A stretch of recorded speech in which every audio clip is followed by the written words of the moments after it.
MLB stars at the game. I'm over here in the White Sox locker room. I got the man here. I'm going to let him introduce himself.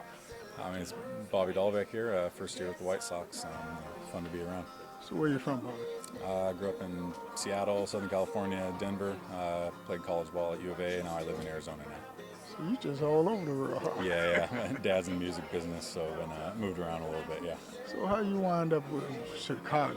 I got designated for assignment by the Red Sox last year during the season, and then was a free agent this offseason, and the White Sox felt like the best opportunity for me, and played for Will in early 2020s with the Red Sox. He was the bench coach there, so it felt like a good spot for me.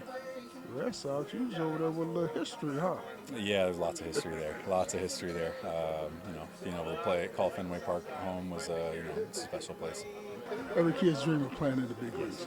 You're in the big leagues. What's this big league experience been like for you? It's been amazing. We were all that little kid that wanted to be in the major leagues, and I never saw myself do anything else but being a major league player. So I just stayed on it my whole life, and thanks to my parents for supporting me throughout all that, and all my coaches here and then giving me confidence to continue playing this game.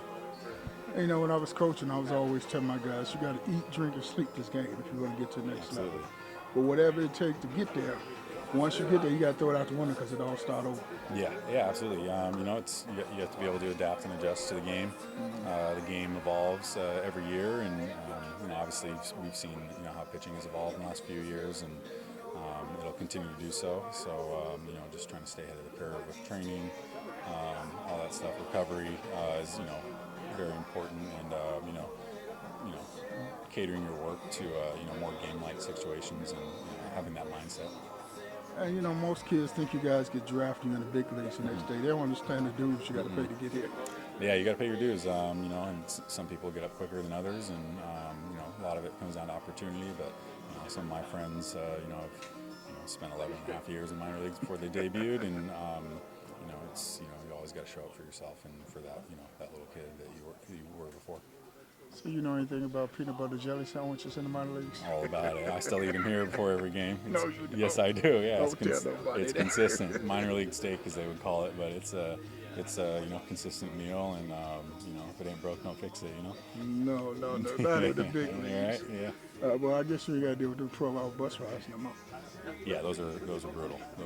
But they toughen you up, and some of my best experiences coming up are on those bus rides. So you kind of appreciate them, the more the time goes by.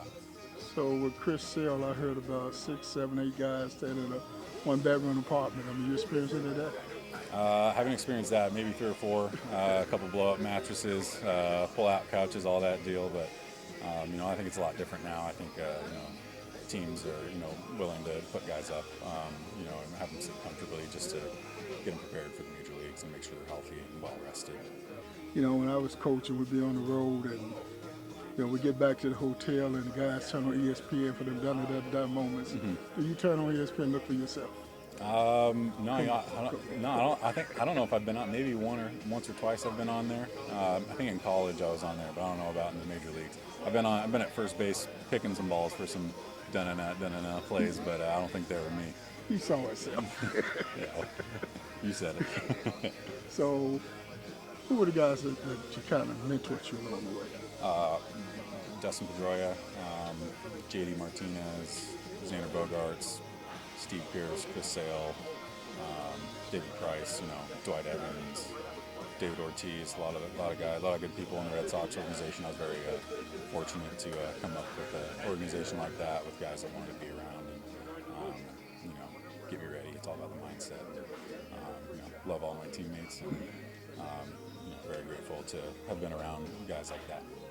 So you go get up Coach Short and drop all them names, all them heavyweights. I mean, if you asked me, I gave you the answer. Those guys. I could still reach out to those guys and still do, and they help me out a lot. All right, last question. Every kid's dream of playing in the big leagues. Get that call, you're going to the big leagues, walk in the locker room for the very first time, see a uniform hanging up. What was that feeling like? My call-up story was crazy. It was during COVID in 2020, and I was at the alternate site in Pawtucket. So I found out an hour 45 minutes before the game started, and showed up.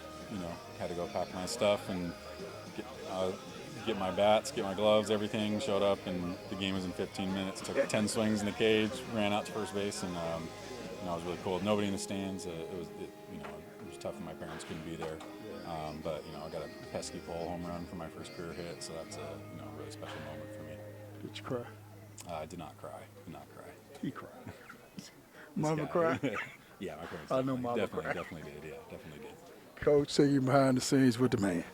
Appreciate it. On social media, click the link to follow us on Twitter, Facebook, Instagram, TikTok, Fanbase, our podcast, become a subscriber on our YouTube channel, and visit our website at mem247.com. That's mem247.com.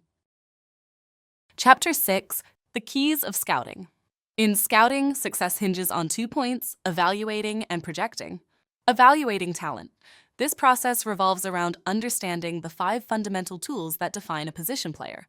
Each player is assessed based on their current talent level, age, and physical development. Scouts must project a player's abilities, envisioning how their skills will develop, ultimately influencing whether a player emerges as a potential draft pick. Get the book to read the whole story at thediaryofacoach.com. That's thediaryofacoach.com.